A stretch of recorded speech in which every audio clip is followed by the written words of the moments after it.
আসানসোল জেলা হাসপাতালে রান্নাঘরে গ্যাসের ঘাটতি থাকায় প্রভাব পড়েছে রোগীদের। যুদ্ধের জেরে অন্যান্য দেশের সাথে সাথে ভারতেও চূড়ান্ত গ্যাস সংকট দেখা দিয়েছে।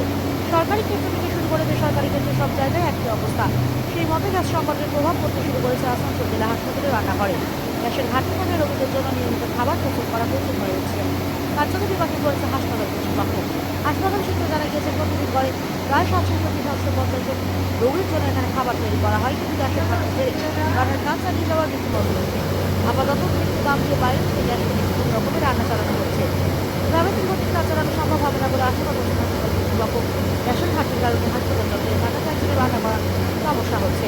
তবে এই অভিযোগ মানতে নারাজ বিজেপি নেতৃত্ব। তাদের দাবি গ্যাসে তেমন কোনো ঘাটতি নেই।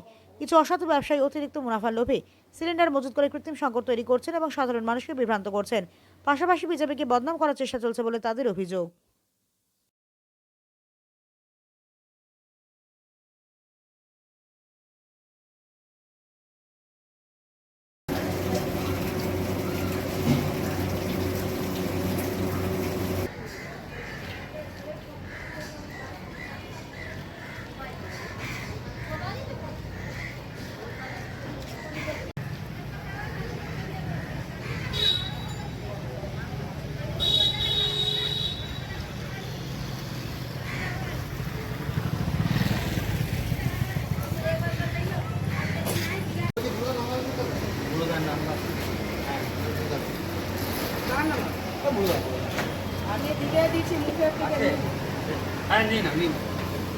গ্যাসের যে সংকট, তাতে হাসপাতাল ক্যান্টিন কিভাবে চালাবেন?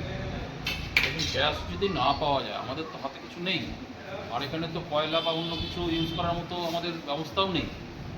গ্যাস না পাওয়া গেলেও তো সেটা স্বাভাবিকভাবে বন্ধ হয়ে যাবে। আমরা কীভাবে কোথা থেকে জোগাড় করতে পারি? আপনি অলরেডি 1,500 টাকা 1,800 টাকা সিলিন্ডার 3-এর উপর চাইছে, 3,000-এর উপর চাইছে। আপনার নাম? আমার নাম অসিত পাল। এই যে গ্যাসের সমস্যা তো অনেক প্রবলেম আছে। গ্যাসের জন্যে তো আমাদের কাজ হচ্ছে না। তারপরে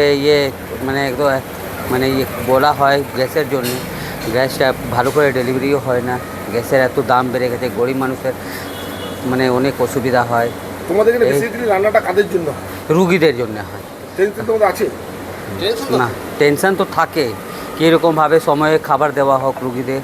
গ্যাস যদি ঠিক মতো না পাওয়া যায় তাহলে বন্ধ করতে হবে। কয়লার এত দাম হয়েছে, কয়লা তো সেরকমই বন্ধ হয়ে গেছে এখন। আপনার নাম?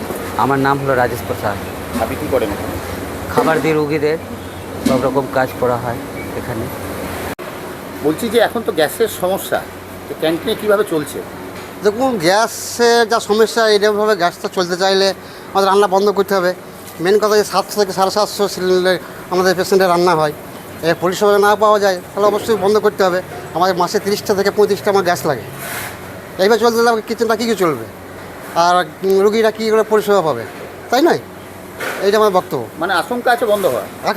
এখন আছে, এবার কয়লা লাস্টে পর্যন্ত আমরা কয়লা পাবো না কাঠ পাবো, সেটা তো সমস্যা না। কারণ কয়লার এত দাম বেড়ে যাচ্ছে, গ্যাসের থেকে কয়লার দাম বেশি। হ্যাঁ, এই হচ্ছে ব্যাপার। আপনার নাম? আমার নাম মন্টু দাস। এখানে কী করেন আপনি? আমি এখানে রান্না করি, কিচেনে রান্না করি আমি।